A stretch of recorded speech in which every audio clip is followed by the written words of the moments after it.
Welcome everybody. Thank you for attending the first of our 2 briefing sessions that we're going to be holding tonight for the Abingdon Car-Nival Sprint. Those people that were with us in August will probably have got used to how these things work, but it is a requirement now that we do not only need to give you written instructions, but we also have to give you verbal instructions on the faint hope that you've either broken your glasses and you haven't been able to read them, or in fact you can't read. So we do need to do this. Hopefully, I think as we progress into this current situation, these things will become smaller and smaller and smaller. I'm so sorry, but somebody's ringing me to tell me they can't log in, I would imagine. So I'm going to have to turn that one off for a minute. Just bear with me. Okay, right. As I say, thank you for joining us. Oh, that's all right. Somebody's got that's it. We've currently got 47 participants, and that will probably increase as we go through the evening. But I'm going to try and keep this short and brief because we've got another one of these at 8 o'clock. Right, so let's just try and move on. Okay, really, the whole purpose of tonight is to just re-emphasize a lot of the stuff that we've told you. And I will just like to mention a couple of key people that are on the briefing tonight. Obviously, we've got our clerk of the course, Tony Perrott, who will be talking to you very, very shortly. But we've also got Mr. Kelvin Davis, our MSUK steward, Brian Hull, our COVID-19 officer, and maybe 1 or 2 of our other senior officials who may be able to answer any questions that you may have at the end. The purpose of electronic briefings is this is really now the new normal. This is how things are going to work for the foreseeable future. It does actually have its advantages. It does mean that we can almost make sure that everybody, as I say, has understood what we've written to them, because to be perfectly honest, under COVID-19 and various other changes that are going on, as you probably saw, the final instructions are no longer turn up at this place at X amount of time and let's have some fun. They're a lot more in depth, and they are the things that are placed upon us, the requirements that are placed upon us as organisers are now quite enormous, and so we do need to make sure that we've done everything that we said we're going to do. Now, part of that, the background of it, is that we must reduce contact between people, whether it be between old friends, whether it be between us and the competitors, us and the other organisers, and we also need to eliminate virtually all of the paperwork. If we get rid of that paperwork, what that does mean, it eliminates the first one, and that's the contact that we have to have. So there's no need for some of the stuff that we're asking or would have been asking you to do normally, but that does bring with it a certain amount of trust that we have to place upon you. We're also having to do this because MOD have their concerns about the resumption of civilian events on our on their airfields and what have you.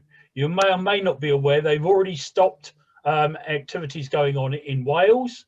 They have also stopped any activities going on what they call military training areas under the auspices of Landmark. So we are fairly fortunate that at this moment in time, and I'm standing on wood and touching wood and sitting on wood, I can assure you, to make sure that we don't get any changes over the next 4 days that will affect our event. But at this moment in time, we operate under what we call DIO England, Defence Infrastructure Organisation, and they appear to be reasonably content to allow authorised events to take place on their estate. Now, I must stress, we are an authorised event. MSUK have got sanction for motorsport events to take place and to effectively give us exemption from the rule of 6 that they introduced recently, providing we meet necessary COVID-19 and other regulations. We are being scrutinised by the MOD to make sure that happens. We're also being scrutinised from the Health and Safety Executive and also the local authority to try and ensure compliance. Now, one of the things that has struck me is that the best advice regarding COVID-19 is something that our COVID-19 officer came up with, and that is, if you come to the event with the mindset that you perhaps have got COVID-19 and you don't want to infect others, then that will help you try and make sure that you comply with everything. Okay, Right, as I say, we're going to try and keep this fairly brief. We're going to run through it a little bit here. Okay, right. Now, first part of it is mandatory self-declaration forms. That is the same as signing on. The only difference is you don't have to come to a tent or an office to do it. You just need to do it online. You would think that was reasonably simple. I think we sent it out on Friday, all the connections, and it's certainly been on the website over the weekend. I've still got over a third of the competitors yet to sign on. And if you are one of those that haven't done it, please do it very, very quickly, because we need to close that off on Wednesday night to make sure that we've got the necessary lists of everybody for not only track and trace, but also for the military security. And if your name's not on that list, then you ain't going to get in. It's as simple as that.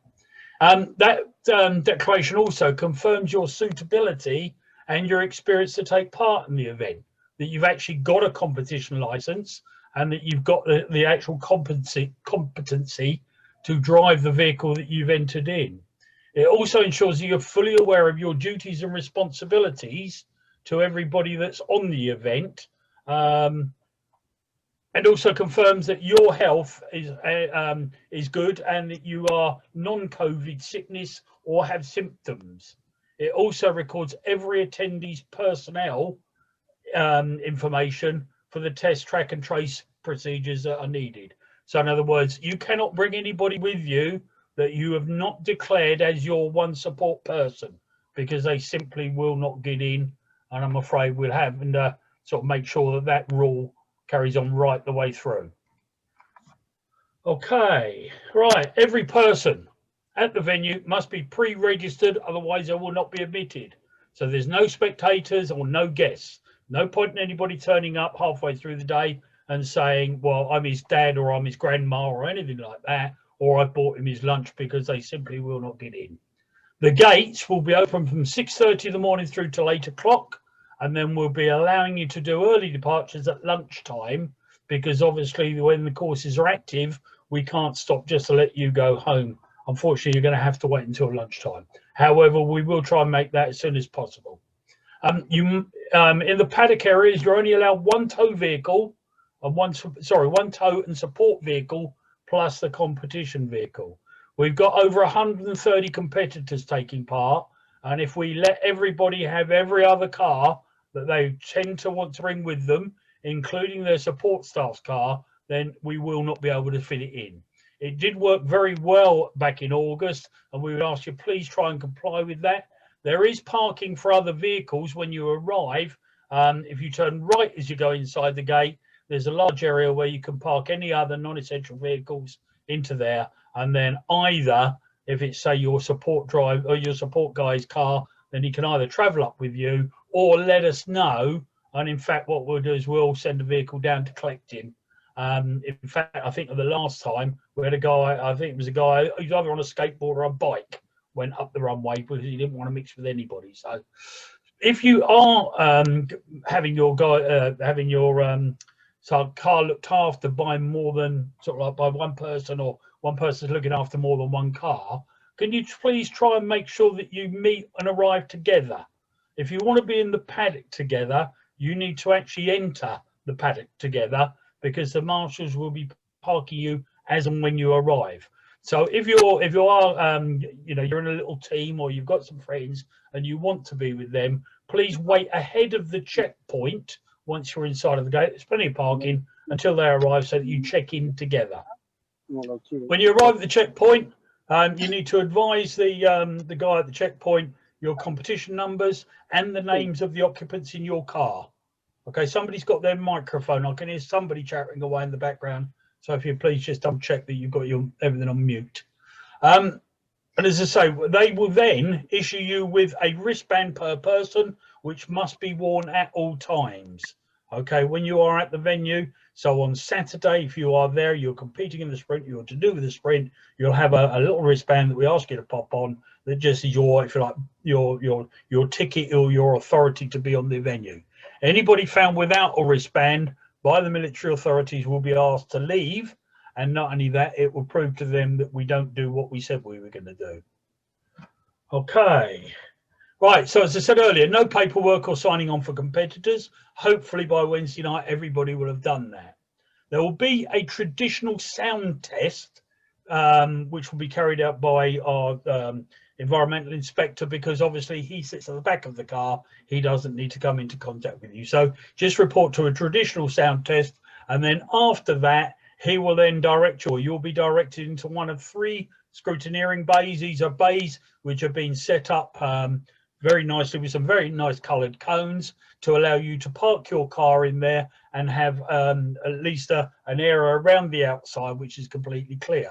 We ask you to report with your overalls on and your helmets, and then when you get out of the car, open the doors, the bonnets and boot, and if necessary, take any pictures and email them to us ahead if there is any area that you think the scrutineers might be concerned with.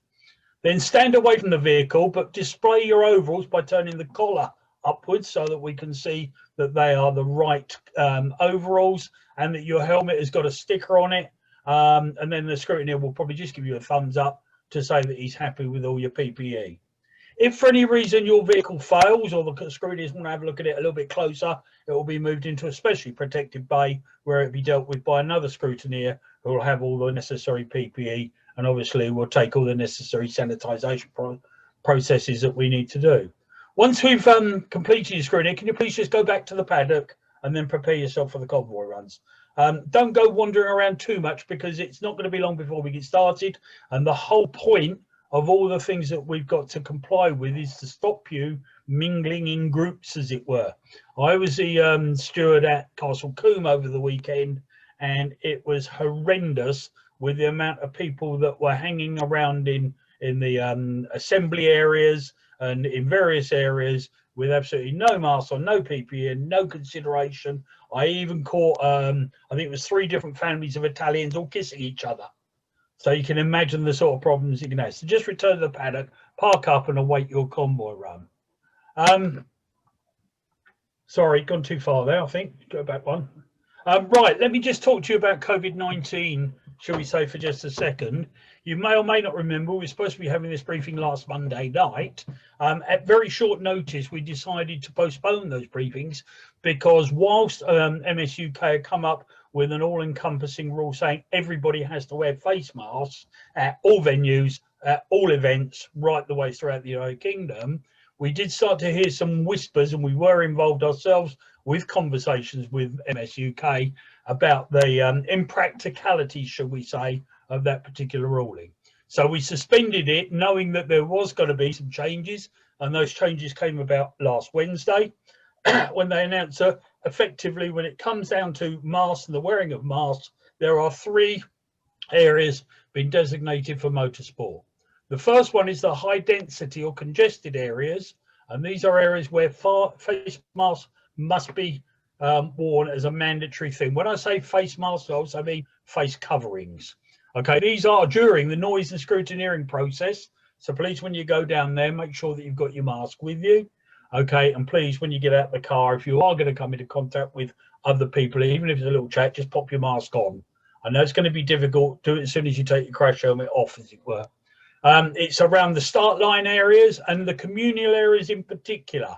We will have an area at the top of the runway, which will be a communal area where the food, the toilets, and there'll be a small event marquee with some results displays in there.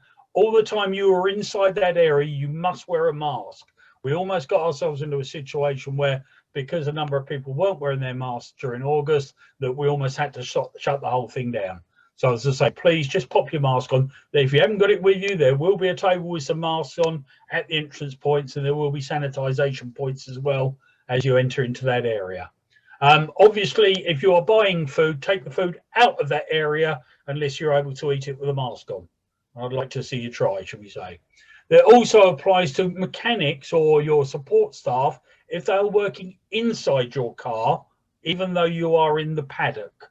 Okay, because that's actually designated now as a confined space. It also applies for them sitting in their vans, chatting to their mates. Okay, the van is exactly the same as a car, and you're not allowed more than 1 person into a vehicle without wearing a mask. The second category is the medium density areas where face masks are recommended.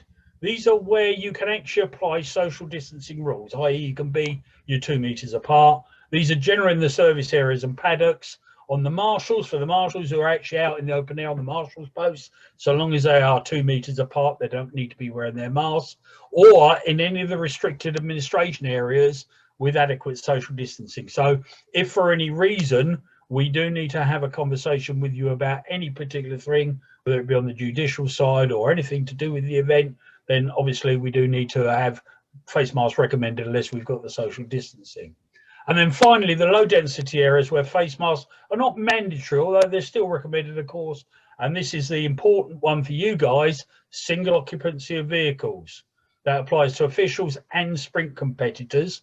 This time last Monday, you are all going to have to wear face masks, even though you might have been sitting in a little single seater or just sitting in a car that nobody else has been into for 3 or 4 years. You still were going to have to wear one. I'm pleased to see that they've actually seen a little bit of common sense on that one. So single occupancy of vehicles, you are now allowed to race, if you like, without your face mask. However, can I ask you, always have a face mask in the car or in your pocket, just in case you have an incident or you break down. Okay, again, you'd be amazed how many racing drivers were out there yesterday who, when they decided to go off or they broke down, were completely at sea because nobody could go anywhere near them. So please just have the mask with you. And it also then applies also to single or sole marshalling posts. So where we've got a few sort of pinch points around the circuits and the courses, we may have single spotter marshals out there. Don't panic if you see that they haven't got any marshals on. And then finally, the little bit at the bottom that says there are no longer any exceptions. Okay, so if you are one of these people who perhaps has a need for an exemption because of a medical condition, I'm afraid you're not allowed to attend the event. So you do need to let me know or talk to me after the briefing on that subject. But as I say, there are no exemptions allowed whatsoever. Right, I'm now going to hand you over to Tony, our clerk of the course, and he's going to take over the next couple of slides and start talking to you. Tony. Hello, good evening, everyone. Is it working? Yeah, we're live. Right, good evening. As normal with our events at the airfield, we're going to start with noise and scrutineering. That closes promptly at 8:45 in the morning. So please make sure you've got that done fairly briskly, and get any problems, let us know, but otherwise get that done. Then we will start the convoy runs on each of the courses at the same time, hopefully, at 8:45 in the morning. And that will be followed at back if you can, please. 5 to 9 by a EV vehicle demonstration run. We're running a electric vehicle that's maybe the future of sprinting, I don't know, but at 5 to 9 we will run him. And following that, we're going to go straight into the practice runs, course 1 and 2 running concurrently. Starting at 9 o'clock if we can. And when you finish your your convoy run, what we'd like you to do is line up at the start of your course if you're in sort of 1 to 15 in the Abingdon course, and 81 to about 96 in the Bentley course. That number's wrong there, Barry. It says 76. Following that, after we'll be stopping at lunch, hopefully around the 12:15. It may vary slightly on the courses, depends how the run goes during the day. And then again, we'll run an EV demonstration. That's more for the marshals than it is for anyone else. That's more showing the marshals how quickly the car and how quiet it is as it goes past them. And then after lunch, around 1 o'clock-ish, we're hoping to start doing the practice runs 2. And at that point, you will swap over courses. So if you've done Abingdon in the morning, you'll swap to Bentley, and vice versa. Bentley will swap to Abingdon. And we hope to finish the event around 4:30 in the afternoon. All things going well, no problems. Please remember that the convoy runs are a courtesy and not a right. If you miss it, I'm sorry. Once I've sent the closing car off the start line, that's it. You've missed your run. So please present yourself in time to get that done. And also remember, it's not a practice, it's a familiarization run. So please don't go off or do anything stupid on your convoy runs. Again, no specific order for the convoy runs. So if there's nobody in your class in sight and you're sitting there waiting, just queue up. It's not a problem, because as I say, it's familiarization. You're not going to be going fast, you're just following the course and seeing where it goes. All safety equipment, if you can, please wear it. Again, if you're in a normal car, we allow dual entries to share a car. It doesn't have to be your actual competition car. It could be just a normal road car, especially if you're in a single seater. But in that case, please wear a mask for your, traveling around with your second driver, please. Once you've done that, return to the paddock and then wait your second go. And we should be calling people up for the, I've lost his place, accept cars.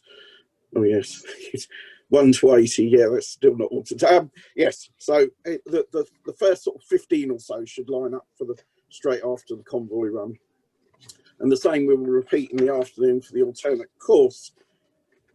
We change. There we go. When you're on the actual practice and time runs, please can you start in your number order where possible. We've got some marshals roving up and down, possibly with a tannoy, calling people, but it'd be in sort of batches of around 20, probably your class in order. Called probably about 15 minutes before you're due to start, so give you plenty of time to get your equipment sorted if you sit in your car on the start line, waiting to queue rather, sorry. Now, if you're sharing a car, you can arrive maybe 5 or so cars early with your first driver, and then slot your proper driver, your second driver, sorry, in later in the queue. After you've been called, we're saying that you can only start with permission from me. So if you've got an issue, you can't get to the start in time because in your class order, please come and see us. We're trying to keep the classes together, so because obviously we're not controlling the start as normal, so it's a lot more sort of fluid from the electronics. You're going to line up in a 1 meter box. I don't know if you've came in August, but it's basically quite a big area. You just pull up to that area by the start line. Our marshals shouldn't touch your vehicle unless there's an issue, and the marshals will guide you into that box, and then you look for the lights in front of you, and when it goes green, you may start, but obviously not before that. During the day, we're going to have results on our website, and there'll also be a display screen in the communal area near the food wagon, so you should be able to go and ask the girls there if you want times put up.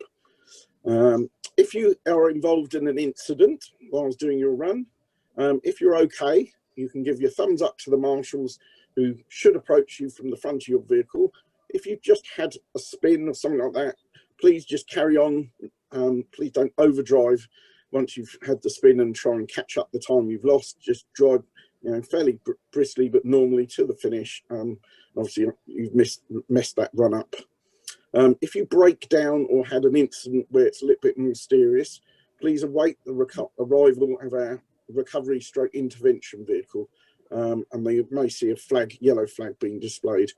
Obviously if you've had a serious incident, please await the emergency team and a red flag will be displayed.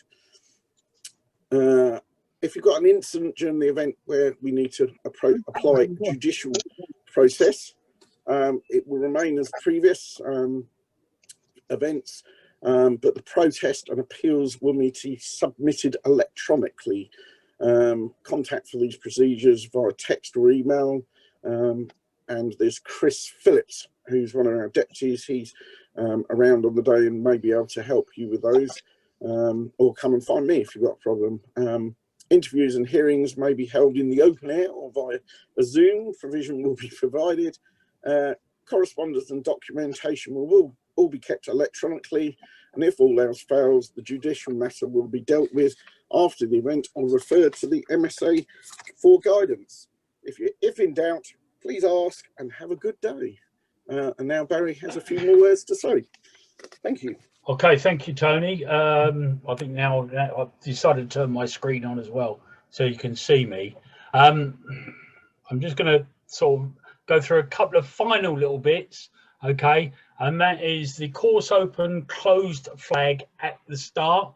Okay, we're hoping to have displayed for you a Union Jack to tell you that if we do have a problem on the course, that the course will be closed. Okay, so that at least then you can perhaps wind down your windows, and if need be, don't overheat inside your cars or anything like that, because it is going to be a warm day. I'm sure it's going to be. So as I say, Union Jack will mean that it's open. A red will show you that it's closed. We will be having live pictures coming in from the circuit or from the courses, which will be on the Team Tempest YouTube channel. The link for that will be on the website. And that is actually then recorded as well. So if when you get home on Saturday night and you settle down with your beer and your steak, then you might be able to catch yourself on YouTube, as it were. All of those will be accessed via the, and in fact, sorry, that says the smc.co.uk website. It's also the Abingdon Motorsport website, so it'll be on both of them.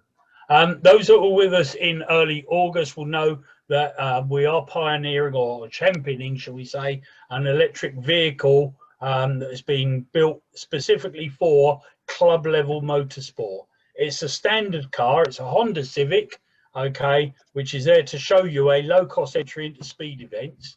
It will be doing 3 runs during the course of the morning, as it were. It will be opening the courses, it will probably be closing the courses, and then it will just do 1 quick course opening in the afternoon.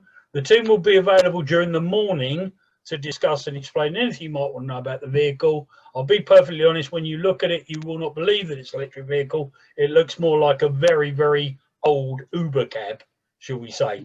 But it really just goes to show you that you can get into this sport in electric fashion without necessarily spending the thousands and thousands of pounds on Teslas and the like. As Tony mentioned, there will be a results screen in the communal areas, and we ask you to raise any queries with the CLO. That can be done by text to any of the numbers or by email from your phones, or if push comes to shove, come in and see us, as it were, and we'll try and deal with it.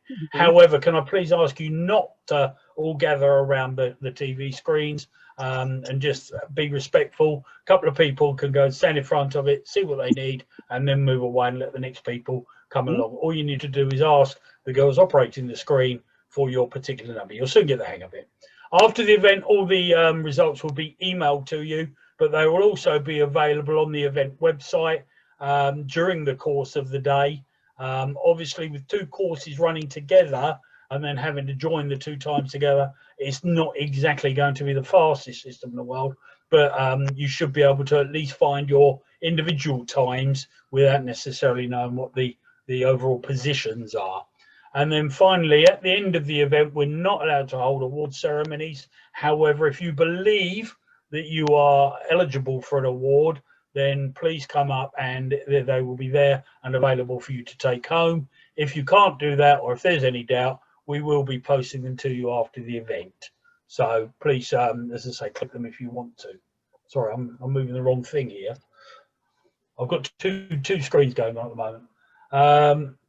And then after you've completed your day, please wait in your paddock until the event is finished. It can be quite frustrating that the guys who are in a particular paddock cannot get out because you've loaded up your car and you're in the trailer sitting in their paddock waiting to depart. So please just have a little bit of thought for the other guys going on that are still competing. Sadly, just because you've broken down, then it does actually spoil their access in and out of their paddock spaces. So just please wait for a little while. On the subject of the paddocks, when you arrive in the paddocks, you will be asked to place your tow vehicle, if you have got your vehicle on a trailer, onto the grass with the trailer right behind you. And then we'll ask you to unload your competition vehicle off of the trailer so it sits behind the trailer, but allow yourself a little bit of space, obviously, for your own sort of tables and chairs. We ask you always to be pointing inwards, and wherever possible, that means that you'll be exiting on the off side of the vehicle, i.e. the right hand side. Please try and do that, because it does make it much, much better for your neighbours, because they will be doing the same thing. And I do appreciate that there are difficulties with single seaters, but please try and get out of the single seater on the right hand side, even if you are one of the cars that needs to be reversed in, or in fact, as you're coming back out, just ask somebody to give you a little bit of a push back out onto the main runway, onto the main Perry Road, so that you can then go down to the start line. Okay, I've got a question. You've got a question. If you want to, just please unmute your microphones. Just bear in mind that everybody's going to want to talk at the same time. So can I just ask for the first question and then sit back and listen to what the answers are? Anybody got a question? Barry, is it accessed through gate A or gate B? Right, depending. Well, it's all for the sprint, all access through gate A between 6:30 and 8:30 on the morning of the Saturday. If you are arriving on the Friday and then staying overnight with us, you need to enter via gate B, which is the Honeybottom Lane gate, because there is a track day going on Friday, and they will be utilising the whole of the venue. So if you come in through gate A, you won't be able to get anywhere. So you need to follow the arrows. It will be arrowed around for the route to get up to Honeybottom Lane. But as I say, that's Friday afternoon. Other than that, it's gate A. Thank you, Barry. Harry, can you confirm the times for Honeybottom Lane on the Friday, please? Well, Honeybottom Lane, we're not too sure. We're aiming to have it open by 3 o'clock. It could be earlier, okay, but it really depends very much on the military handing over the key. And 99% of the time, it's not only handing over the key, it's finding the key. Because Honeybottom, we are the only ones that have dispensation to be able to use Honeybottom Lane Gate, because local authorities do not like it being used. So as soon as I can get the gate open, we'll get it open. I'll say to you 3 o'clock, because if we can't find the key for the padlock will suddenly be removed, shall we say. Yep. Next question. I've got a quick question. I read on the regs that we can do scrutineering on the Friday. Didn't realise that there was scrutineering Saturday morning. Should we get there? Yeah, we're not too sure at this moment in time, because it really depends on the arrival of the scrutineers. We have done it previously when we've had a lot more space, but we don't even know whether we're going to have the space. So all I will say is, if you're coming up on Friday, come and see us and ask us as to whether scrutineering is available, but we really sadly won't know until you get there. My suspicion is that yes, we will be able to do an element of scrutineering on Friday. Okay, so it's paddock first, then scrutineer. Yeah. You won't even be able to get into the paddock on Friday afternoon. No, I mean on get Saturday. Into the paddock until Saturday. On Saturday, yeah, it's into the paddock. Get yourself ready, and then go down to the scrutineering area, which is on the main runway. Okay, great. Thank you. For arrivals on Friday, is there a time where the gate gets shut on Friday? At this moment in time, the military are telling me that the whole of the airfield will be closed at 7 o'clock in the evening. There are a couple of reasons for that. Obviously, they have a certain amount of security issue with gentlemen, shall we say, with mobile homes setting up in certain corners of it. They also get a very large element of boy racers screening around the runway. So I'm afraid we are very much in the hands of the military. My feelings are that they will close the Southern Airfield gate at 7 o'clock, because that will be after all the track day people have gone. But we may well be able to leave the gate open on Honeybottom Lane, because obviously it's not as big an opening, should we say, and you know, for everybody to start coming in and screaming around. But I can't guarantee it. So you need to work on the basis at the moment that the venue will be locked at 7 o'clock in the evening through till 6 o'clock next morning. Thank you. Any other questions? No? It's all nice and quiet. That's what I like to hear. Sorry, can I ask a quick question, please? Yep. By all means, is that Geraint or Andrew? It's Geraint. So Geraint. Yeah. So I've had a look on the entries list, and I seem to be sharing a number. Oh. It's number 75. Number 75. Okay, leave that with me. Let me have a look at that for you, and I'll be in touch. Let me put it that way. There we are. Thank you, Barry. All right, no problem. Question from me, please. How many timed runs are there on each course? There are 2 timed runs on each course, preceded by 2 practices. Thank you. So it's eight runs in total. Thank you. Any more? No, good. All right. Well, look, obviously we're available to answer your questions by telephone or by email. All I will say is I've dealt with, I think it's 530 emails over the course of the last 4 days. So please structure your questions, shall we say. But as I say, please feel free to get in contact with us. We're looking forward to getting everybody back together on Saturday. It's going to be quite a difficult task with 100 rally cars turning up as well halfway through the afternoon, and then also having the auto solo for, I think it's another 70 cars going on. So as I say, please bear with us a little bit, but please, please, please, can I just emphasize to you the importance of complying with the COVID requirements.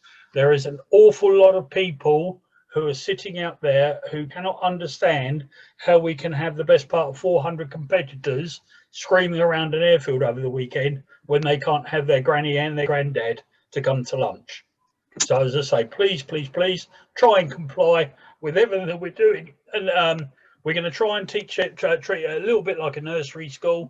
That what we're doing is we're trying to prepare you for the big school, which I think is going to happen over the course of the coming months if we want motorsport to continue. So as I say, thank you for joining us tonight.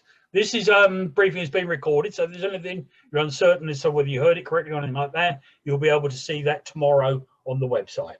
And we look forward to seeing you on Saturday morning. Right, thank you, everybody. Go on, Nick, quickly. Just quickly.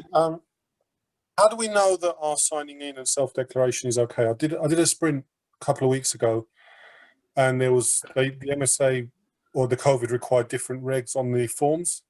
Do we get confirmation to know it's been? No, I'm keeping account. I'm keeping account of all your signing on, and you'll get either a very rude message from me on Wednesday afternoon, or a phone call to say, please, can you do your form?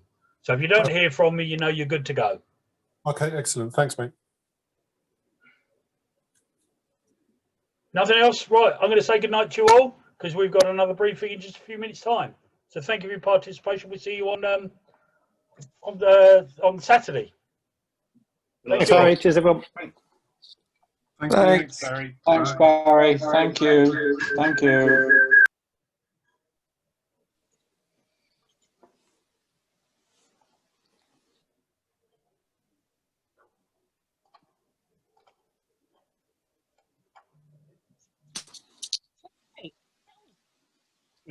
What is later than that?